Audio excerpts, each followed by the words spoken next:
Because regardless of how old you are, there's always this constant tension. Here we are today.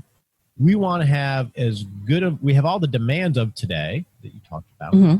And we want to have a great life today. We want to be there with our kids and create experiences with our kids.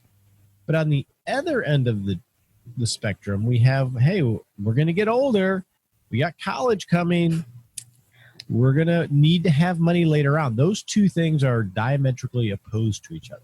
So there's always a tension between those two things when you're making decisions.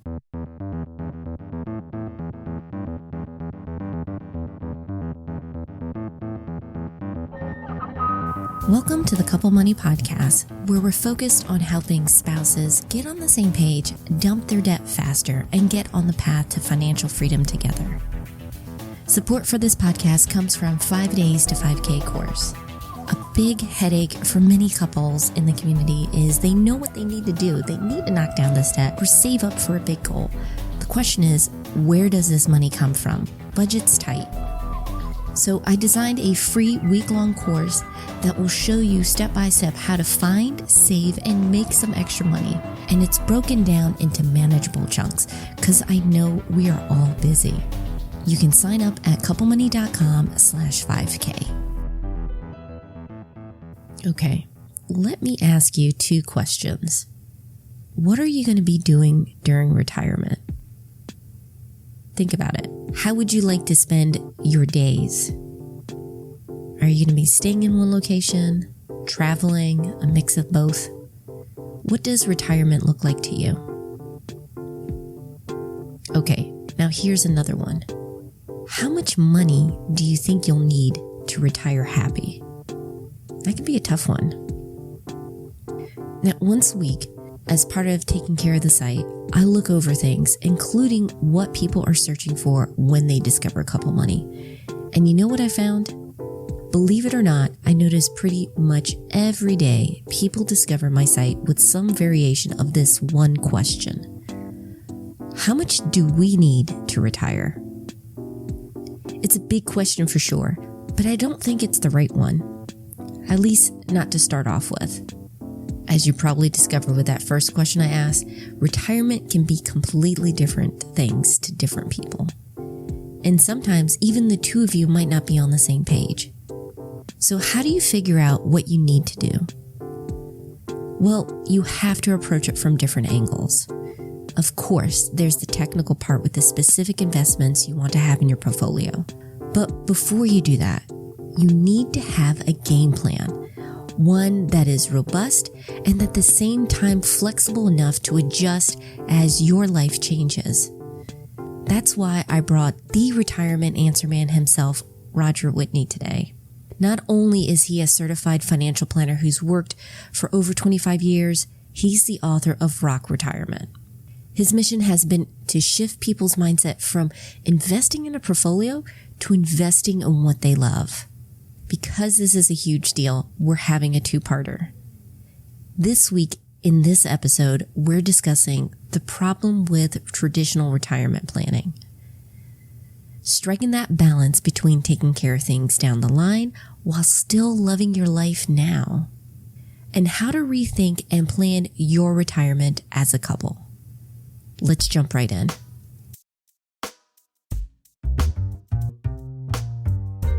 In our community, something that's come up that a lot of people do need answers for is investing for retirement. And it's one of those goals that we know we should be doing, and maybe we're making the match with our 401k to get that free money.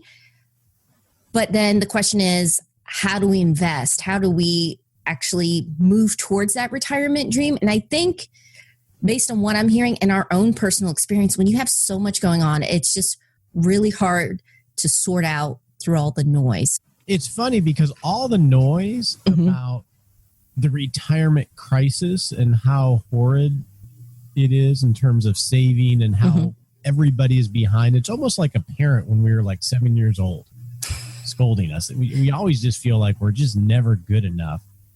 And I think that's a lot of the message that comes out when you're talking about retirement planning when you're in your 20s or 30s or even 40s is whatever you're doing, hey, it's not enough. that's not a very engaging conversation. I mean, remember when you were a kid and you got, that griping, you just sort of tune it out. Frame a little bit. I'm 51, right? So I may be the old dog in the room. And my advice, if you're in your 20s or 30s, is don't even worry about retirement. I'm not saying don't save. Yeah. My point is to try to do any meaningful retirement planning in your 30s. I mean, I'm 51, and you ask me what my vision and image of retirement is, it's still pretty foggy. I got a lot more to do in my life. Probably a better focus is just to think about it as, here you are as a family, you got young kids, potentially. You're in a very busy time of life. You're trying to build your career. You're still trying to get the home the way you want it. You want to go on vacations. You want to love on your family. Well, you got a lot of things that are costing a lot of money and costing a lot of your time that are pulling you a bunch of different directions. And then you're supposed to sit down and think about what your life will be when you're 60 or 65. I mean, come on. Yeah, I can't even plan for next month some days. I mean, because life changes. I have 2 little ones. And so even vacations, for example, we're doing a vacation plan. We have 2 possible destinations because, like you said, we have so much going on. And based on what that estimate for the basement remodel is going to be, we don't know what we're going to do. And that's 2 months away. Right. So, yeah, retirement seems so far. Yeah, it's important because everybody's yelling at you about it, but it's never urgent when you're younger. Now, that said, it doesn't mean you don't be a good steward of your life and your finances. Rather than try to peg it as retirement planning, I think you need to think about it as, look, we're just in a phase of building wealth for the family. Right? Building wealth accumulation, which means you don't have to have some defined endpoint that you're, from a lifestyle standpoint. It's really just about making lots of little decisions to be a good steward of the income that you have. So you're being prudent, not just for today but for tomorrow as well. Because regardless of how old you are, there's always this constant tension. Here we are today. We want to have we have all the demands of today that you talked about, and we want to have a great life today. We want to be there with our kids and create experiences with our kids. But on the other end of the spectrum, we have, hey, we're going to get older. We got college coming. We're going to need to have money later on. Those 2 things are diametrically opposed to each other. So there's always a tension between those 2 things when you're making decisions. And the key is, like most things, it's just moderation, right? You can't go YOLO, right? And be all in on today and forget tomorrow. But you can't be, and I see a lot of people that do this too, you can't be all in on tomorrow and sort of miss the only life that you have because you don't have time for the kids because you got to go earn money so you can make sure you put your 40% in your retirement account. Have moderation between them. I feel like we almost marry our financial opposite. Like you have one spouse that's like, hey, I just heard about FIRE and we can retire early and let's go and rice and beans and do this. And the other one's like, I want to go on vacation this year. I want to do this. So how would you juggle this? Well, I love the FIRE crowd, but I think of them like I think of, what's his name? The 4-Hour Work Week. Tim Ferriss. Yeah. Right. The 4-Hour Work Week. How much do you think Tim Ferriss works in a week now? I bet you that guy's working 60 hours a week. Could. Yeah. Right. The guy's probably working. He's working on his own terms maybe, but he's working his butt off. So when I think of the FIRE crowd, I think it's awesome. Being an older guy, I think, okay, you're going to retire at 40 or 45. You're probably going to still work. It's not like you're not going to do anything for the rest of your life. And if that's the case, why did you sacrifice so much on the front end? You're going to work anyway. Now, it's just an observation because I work with people over 50, and my most successful clients in their 60s, successful from a life perspective, they're working doing something. Yeah, They're out of the corporate rat race and they're working on their own terms where they have a lot of time freedom. That's interesting because I read your book, and what I thought was different about what I've seen with other books about retirement is you approach retirement not like a endpoint, end game or a destination, but I got this sense of phases, seasons of life, like how you plan your finances. So I think that's so counterintuitive to what is online and very popular. And I admit I'm guilty of. I love those calculators. Anything that like promises, hey, you want an answer to a question? Plug in these numbers, which is what's typically done, whether it's online or we've had a financial advisor kind of plug in the numbers for us. That's different than what you're saying is so different from that. So I'm kind of curious, like, why do you go in this direction? Well, I think traditionally, one, math is elegant. Math is elegant. And two, we're human and we have a desire for certainty or clarity. We are uncomfortable with not knowing. And so from a financial advice perspective, calculators are great because they give us clarity. It may be false. There might be one dimensional, but it gives us clarity and we feel better. Yeah. And from a financial advice standpoint, these type of calculators worked for your grandparents because they had some things going that we don't have, even baby boomers don't have. One is they didn't live very long, or not near as long as yours or your generation. Two, they had pensions, typically. Yeah. So they had this guaranteed source of income over and above Social Security. And three, when you got to the later part of life, what I say is they lived on the park bench of life. They were really worn out, and they were viewing retirement as their chance to finally just rest. If you think of, and baby boomers are dealing with today, like you take a baby boomer, well, when they're 60, they still have a 50-50 chance of living to 90. So that's a long time. And they don't have a pension. And baby boomers, their main value is they want to travel and go do things with their family. So they're in the playground of life. So if you think of your generation, I don't know what it is for your age, but I'm going to guess, I know like a 20-year-old has a 50-50 chance of living over 100. Right? But the point is, you're going to live longer than any generation in history. You're going to be healthier because of awareness, but also because of medicine and all the advances. And you're going to be more active. You don't have a pension. Most people don't now. So how do you use a calculator for that? The calculators worked for our grandparents. They're not going to work for us. Because if you put money into that calculator, and you said that you did this, Al, my guess is it was a huge number. Yeah. Right? And until I was trying to figure out why. I would say like overall we're pretty frugal, but then I peeled back and was like, well, how did they come up with this number? It was based on this premise of you spend like 80% or 70% of your expense. I'm like, well, not necessarily. Mathematically, it's just a net present value calculator.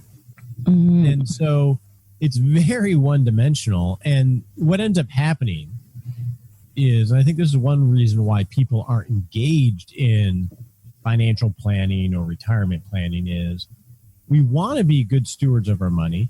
And then we go to an advisor or we go online and they're all using basically the same calculators. Yeah.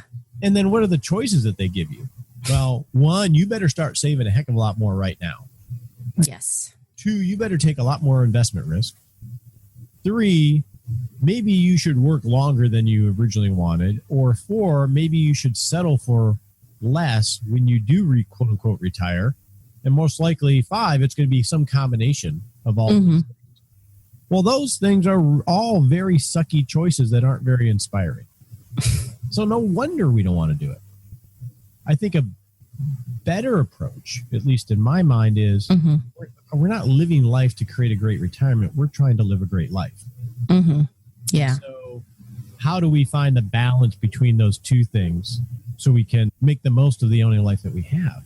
One way, especially when you're younger and your age, is know retirement's on the horizon, but just try to make lots of little good decisions with your money and not worry about the future so much. Yeah. Now, that's also something that's different from like watching your videos and podcasts and the book is you're not like talking about the money talk or, you know, this big conversation, which tends to happen because when life gets busy, you have to wait for like this bump almost. For example, open enrollment, when you get that packet from HR, like, hey, do you want to change anything with your health insurance, your investments, what's going on? But you're saying these little discussions are a much better approach, which I completely agree. But I'd love to kind of get your take and experience. Oh, definitely. Because I've been married almost 28 years and I never want to have a big conversation with my wife. I do not want to have a big conversation. Something has gone wrong if there's a big conversation. Now, I'm not perfect at it, but the way you solve that is you have lots of little conversations that may be a little bit uncomfortable. But you know, it's like anything. The smaller you can deal with something, the more flexibility you're going to have in making decisions. And so whether it comes to finance or marriage or health, you want to have lots of little conversations and structured check-ins so you can make little decisions rather than, you know, what typically happens if we ignore things. It's a big conversation because something was, you know, in your health because you've ignored it, or a big conversation in a relationship because you've ignored it, or a big conversation with money because you've ignored it. And then, you know, something forces the conversation on you. So I think a more healthier approach, and it's actually a lot of fun once you get through the little hump, is how do you have these little dates where you're talking about life, and life incorporates money and what you want for the future, so you can make little decisions, so you can make little changes in a healthy way rather than in a way that creates conflict, especially in a marriage. Yeah. Yeah, I'm a big fan of money dates. I think, like you said, something regular, whether, you know, some couples like to do it weekly and it's like a little mini date. We do kind of the monthly, and it's, yes, there's the numbers involved because like if you're going to go on a trip, that means you're probably going to need to pull back this month so you can have some extra spending for the trip. But it's more about what are our goals, what are our priorities at this moment, you know, and what do we want to do this year or the next couple of years, and then adjust as necessary because like you mentioned, things change, you know, uncertainty is a part of life. And yeah, if we have to scale back one area, then we'll do that. But it's better to kind of catch it with those little conversations than to be like, oh, hey, we are 10,000 in the hole with credit card debt. Or how do we fix this? Conversations. A couple tips on that. Yeah. And this works with your kids too, if you want to have better conversations with your kids, is get out of the house. I always have the healthiest conversations, whether it's with my wife or my kids, driving, walking together. Steve Jobs was a huge believer. All his meetings, he liked to walk. And there's something, one, about the physical exercise, being outside, but two, not being face to face. There's some mental buffer there when I'm not looking at my wife and we're having a discussion, or my kids, which can make the other one or you clam up or feel a little bit intimidated. So that's the cool thing about walking or driving is that there's this, you're looking in the road, you're looking over there and you're talking, but you're not having that, you know, face-to-face confrontational framework. Yeah. I've always found that really healthy. That sounds like a good idea. Maybe it's the sight of nature, the things around you that kind of just relaxes you. And so you can kind of freeform and open up a little bit more. So that's interesting to kind of do that. Okay. You got to warm up a little bit. And if you're sitting across the table having a budget conversation, that's not a setup for probably a healthy conversation for most people. So, I mean, if you're in your 30s and you want to build wealth for the future, but you have all this crazy stuff going on, I mean, there's just some very simple things you can do. One is avoid lifestyle creep, right? Because you're in a season of life, hopefully, where you're progressing in your career. And as you get pay raises or your business does a little bit better, the big key that you can do is not inflate your lifestyle totally into that new income level. I mean, it's a very basic thing, but I got myself in a heck of a bind by doing that. And what I see a lot of people do too is they don't just lifestyle creep into what their current income is, but in their mind, they see the progression of their... Oh, the projections. Like, oh, yeah, I'm going to get a bonus again this year or whatever. I can take on that. I can take on this, you know, this debt payment or this loan because I know I'm going to be getting these raises because life has been so good, right? And in my early 30s, through a career transition, my income went down by 80%. And prior to that, I had the mentality, because I had seen the growth of my income, that it would just keep going that way. I mean, it can't go down, for goodness sake. It hasn't gone down in 10 years. Well, it can. So the first, so it's not just lifestyle creep into your current income, but into your optimism about the future. You don't want to creep into that either. And then second is have a system. I don't like budgets. I do something a little bit different, but have a system to capture that free cash flow. So if you're spending X and you make Y, make sure that Y, that excess income, isn't in your checking account. And it's not an account that you look at every day. Yeah. Because if it's there, the kids need braces, you got to fix up the garage, whatever it is, there's always going to be a reason to spend that money. So you want to get that money out of your view. That's what the beauty of a 401k or something, right?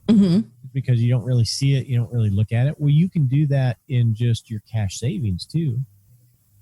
Have them at a different bank. So when you log into your checking account where you spend, you don't see it. Yeah, that's helpful. I love that. Those are great tips. Thank you so much.